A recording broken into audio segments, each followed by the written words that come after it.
नमस्कार, द नगरी न्यूज की खास पेशकश खबर दिन भर में आपका स्वागत है। मैं हूं दीक्षा शर्मा। चलिए रुक करते हैं दिन भर की बड़ी खबर को।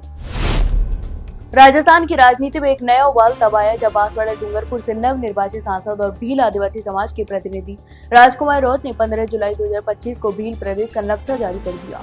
यह कदम न सिर्फ सांस्कृतिक पहचान को लेकर उठाया गया बल्कि अब यह मुद्दा संवैधानिक अधिकारों, राजनीतिक स्वायत्ता और राष्ट्रीय एकता के बीच खींची गई रेखाओं पर बहस का केंद्र भी बन गया है। इतना ही नहीं, रौत ने अपने आधिकारिक एक्ट से भील प्रदेश का नक्शा साझा किया। उनके अनुसार यह मांग कोई नई नहीं है, यह आजादी से पहले से ही उठती रही है। उनका कहना है कि इसका उद्देश्य भील समाज की संस्कृति, भाषा, परंपरा और पहचान को संरक्षित करना है।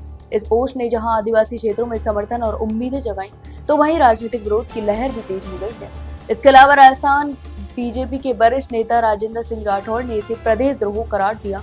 उन्होंने कहा कि अगर आज कोई भील प्रदेश की मांग करेगा तो कल कोई मरु प्रदेश की बात करेगा।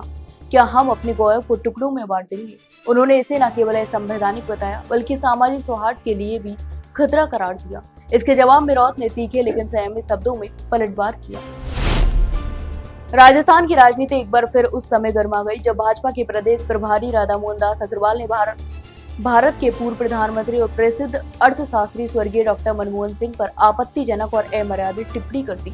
इतना ही नहीं, यह टिप्पणी राजनीतिक सीमाओं को पार करते हुए न केवल व्यक्तिगत गरिमा का अपमान है बल्कि देश की लोकतांत्रिक परंपराओं पर भी सीधा हमला है। इसके अलावा कांग्रेस पार्टी ने इस टिप्पणी की कड़ी निंदा करते हुए इसे घोर निंदनीय, अशोभनीय और शर्मनाक बताया है।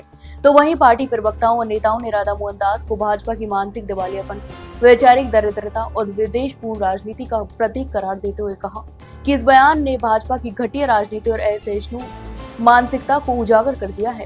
तो वहीं कांग्रेस ने जोर देते हुए कहा कि डॉक्टर मनमोहन सिंह न केवल भारत के सबसे विद्वान प्रधानमंत्रियों में से एक थे बल्कि वे भारतीय अर्थव्यवस्था के उस संकट काल में नायक बने जब देश 1991 में आर्थिक दिवालियापन की कगार पर था। राजस्थान की राजनीति एक बार फिर चर्चा के केंद्र में है, जहां मुख्यमंत्री बदलाव के अटकलों को लेकर पूर्व मुख्यमंत्री अशोक गहलोत द्वारा दिया गया बयान अब तूल भी पकड़ता जा रहा है। इतना ही नहीं, गहलोत ने अब स्पष्ट किया कि उनके द्वारा 24 जून को दिया गया बयान एक कैजुअल कमेंट था, न कि किसी षड्यंत्र या विशेष जानकारी के आधार पर। हालांकि भाजपा और उनके ही पूर्व ओएसडी लोकेश शर्मा ने इस बयान पर तीखी प्रतिक्रिया दी है।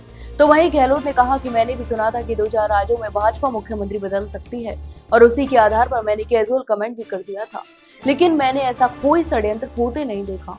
उन्होंने यह भी जोड़ा कि भाजपा के अंदर क्या चल रहा है यह वे खुद ही जाने, लेकिन अगर किसी राज्य में सरकार बने सिर्फ 1.5 साल हुआ हो और वहां मुख्यमंत्री बदलने की चर्चा हो तो यह राज्य हित में नहीं माना जा सकता। राजस्थान की कानून व्यवस्था को लेकर एक बार फिर गंभीर सवाल खड़े हो गए हैं, जहां राज्य के वरिष्ठ कांग्रेस नेता और पूर्व मंत्री टीकाराम जूली ने प्रदेश में लगातार हो रही आपराधिक घटनाओं पर भाजपा सरकार को घेरा है। इतना ही नहीं, उन्होंने दावा किया कि राज्य में कानून व्यवस्था पूरी तरह ध्वस्त हो चुकी है और अपराधियों के हौसले भी इतने बुलंद हो गए हैं कि अब दिन दहाड़े दलितों और आम नागरिकों को निशाना बना रहे हैं। तो वहीं टीकाराम जूली ने अलवर जिले में हाल ही में हुई 2 गंभीर घटनाओं का हवाला देते हुए कहा कि राज्य में दलित युवाओं और आम जनता की सुरक्षा राम भरोसे रह गई है। पहली घटना में एक दलित युवक का अपहरण कर उसे निर्वस्त्र कर सरेआम पीटा गया, जिससे पूरे समाज में रोष व्याप्त है। यह शर्मनाक घटना न सिर्फ कानून व्यवस्था की विफलता को दर्शाती है बल्कि सामाजिक ताने बाने को भी चोट पहुंचाती है। तो वहीं दूसरी घटना भी अलवर की है, जहां एक युवक की पुलिस कस्टडी में संदिग्ध परिस्थितियों में मौत हो गई। इस घटना ने पुलिस की भूमिका और उसकी जवाबदेही पर भी सवालिया निशान खड़े कर दिए हैं। नई दिल्ली के पूसा स्थित एनसीसी परिसर में भारतीय कृषि अनुसंधान परिषद ICAR का 97वां स्थापना दिवस बड़े ही भव्यता के साथ मनाया गया। इस मौके पर भारत सरकार की कृषि मंत्री शिवराज सिंह चौहान ने कार्यक्रम का उद्घाटन किया। इसमें देश भर के कृषि अनुसंधान संस्थानों ने अपने नवाचारों और तकनीकों का प्रदर्शन भी किया। इसके अलावा इस आयोजन में केंद्रीय भेड़ एवं ऊन अनुसंधान संस्थान बीकानेर, टोंक, राजस्थान ने निदेशक डॉक्टर अरुण कुमार तोमर के नेतृत्व में सभी श्रेणियों में प्रभावशाली सहभागिता निभाई। तो वहीं संस्थान को राष्ट्रीय कृषि विज्ञान पुरस्कार 2025, तकनीकी प्रमाणन, उत्पाद विमोचन और 3 प्रौद्योगिकी लाइसेंसिंग समझौतों जैसी प्रमुख उपलब्धियां भी हासिल हुई। इसके अलावा संस्थान के वरिष्ठ वैज्ञानिक डॉक्टर विष्णु कदम को पशुधन अनुसंधान में उत्कृष्ट योगदान के लिए उत्कृष्ट युवा वैज्ञानिक पुरस्कार से भी सम्मानित किया गया। इस उपलब्धि पर डॉक्टर तोमर ने समस्त टीम को बधाई देते हुए इसे संस्थान के लिए गौरवपूर्ण क्षण बताया।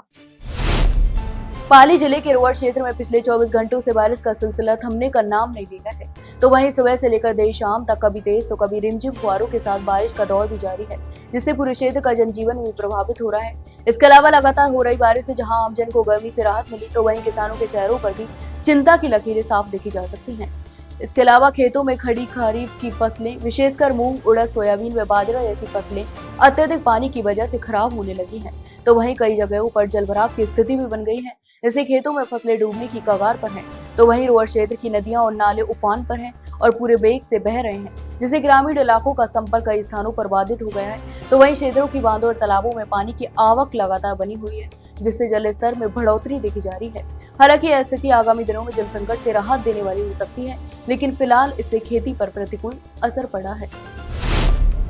राजस्थान के उप मुख्यमंत्री दिया कुमारी ने विधानसभा क्षेत्र के अंबावड़ी क्षेत्र का दौरा किया। इस दौरान उन्होंने जेडीए सचिव निशांत जैन सहित संबंधित विभागों के अधिकारियों के साथ क्षेत्र का निरीक्षण कर विकास कार्यों की प्रगति की समीक्षा की।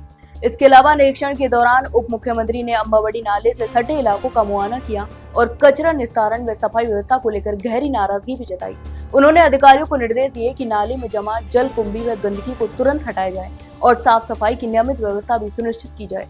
इसके साथ ही उन्होंने प्रस्तावित पार्क व जन सुविधाओं के लिए ठोस कार्य योजना तैयार करने के निर्देश भी दिए।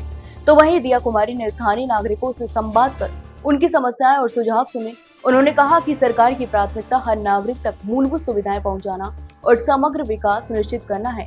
इसके अलावा निरीक्षण के दौरान उप मुख्यमंत्री ने अधिकारियों को सख्त निर्देश देते हुए कहा कि नाले के पास जिनकी निजी भूमि है उनकी बाउंड्री वॉल बनवाई जाए ताकि अतिक्रमण रोका जा सके। इसके अलावा उन्होंने कहा कि अंबावड़ी नाले का एक वैकल्पिक मार्ग के रूप में विकसित किया जाए, जिससे क्षेत्र में ट्रैफिक जाम से राहत मिले और आवाजाही भी सुगम हो। नागौर जिले के मेड़ता रोड कस्बे के सदर बाजार क्षेत्र में सुबह एक पुराना और जर्जर मकान भारी बारिश के चलते अचानक गिर गया। यह हादसा सुबह करीब 8 बजे के आसपास हुआ, जब क्षेत्र में तेज बारिश हो रही थी। गनीमत रहे कि मकान लंबे समय से खाली पड़ा था, जिसके चलते किसी प्रकार की जनहानि नहीं हुई। इसके अलावा प्रत्यक्षदर्शियों के अनुसार सुबह से ही मूसलाधार बारिश का दौर भी जारी है, जिससे पुरानी और कमजोर इमारतों पर भी दबाव पड़ गया था। तो वहीं मकान के गिरने से सड़क पर मलबा फैल गया, जिससे कुछ समय के लिए आवागमन में भी प्रभावित हुआ। तो वहीं हादसे की आवाज सुनकर आसपास के लोग मौके पर पहुंचे और नगर पालिका प्रशासन की इसकी तत्काल सूचना भी दी गई। तो वहीं स्थानीय निवासियों का कहना है कि यह मकान काफी समय से जर्जर अवस्था में था और इसके गिरने की आशंका पहले से ही बनी हुई थी, लेकिन इसके बावजूद नगर पालिका द्वारा कोई ठोस कार्रवाई नहीं की गई। उदयपुर जिले में आयोजित जिला स्तरीय जन सुनवाई के दौरान सैकड़ों लोगों ने अपनी समस्याएं अधिकारियों के समक्ष रखी, जिनमें से कई का मौके पर ही समाधान कर दिया गया। इसके अलावा यह जन सुनवाई जिला कलेक्टर नमित मेहता की अध्यक्षता में कलेक्ट्रेट के मिनी सभागार में आयोजित हुई। इस बार जन सुनवाई को जन सुविधा की दृष्टि से 2 भागों में विभाजित किया गया है, ताकि अधिकतम लोगों की शिकायतें सुनी जा सके और उनका त्वरित समाधान भी हो सके। एक ओर जहां जिला कलेक्टर नमित मेहता ने मुख्य सभागार में लोगों की समस्याएं सुनी, तो वहीं दूसरी ओर एडीएम प्रशासन दीपेंद्र सिंह राठौड़ ने सभागार में जन सुनवाई की जिम्मेदारी भी संभाली। तो वहीं दोनों ही अधिकारी पूरी गंभीरता और संतुलित व्यवहार के साथ जनता की बात सुनते हुए नजर आए। जन सुनवाई के दौरान कई मामलों ने मौके पर ही संबंधित अधिकारियों को निर्देश देकर समाधान किया, जिससे उपस्थित लोगों ने राहत की सांस ली। हनुमानगढ़ जिले के सतीपुरा गांव में ग्रामीणों का आक्रोश फूट पड़ा। तो वहीं ग्रामीणों ने वर्षों से अधूरे पड़े ओवरब्रिज निर्माण कार्य और संबंधित समस्याओं को लेकर चक्का जाम कर दिया। उन्होंने निर्माणाधीन ओवरब्रिज के नीचे धरना प्रदर्शन करते हुए सरकार और प्रशासन के खिलाफ नाराजगी भी जताई। इतना ही नहीं, ग्रामीणों का कहना है कि सतीपुरा ओवरब्रिज का निर्माण कार्य पिछले 7 वर्षों से अधूरा पड़ा है। इस दौरान 3 बार सरकारें भी बदल चुकी हैं, लेकिन किसी ने इस परियोजना को पूरा करने की गंभीरता नहीं दिखाई। तो वहीं अधूरे ओवरब्रिज और सर्विस रोड के अभाव के कारण ग्रामीणों को काफी परेशानियों का सामना करना पड़ रहा है। इसके अलावा प्रदर्शनकारियों ने यह भी बताया कि बरसात के दौरान पानी की समुचित निकासी नहीं होने से अक्सर दुर्घटनाएं भी होती हैं, जिससे आमजन और खासकर स्कूली बच्चों की सुरक्षा खतरे में पड़ जाती है। तो वहीं गांव में स्पीड ब्रेकर नहीं होने से भी तेज गति से दौड़ते वाहन लोगों के लिए खतरा बन गए हैं। तो ये थी दिन भर की तमाम बड़ी खबरें। कल फिर आपके साथ रूबरू होंगे, तब तक के लिए नमस्कार।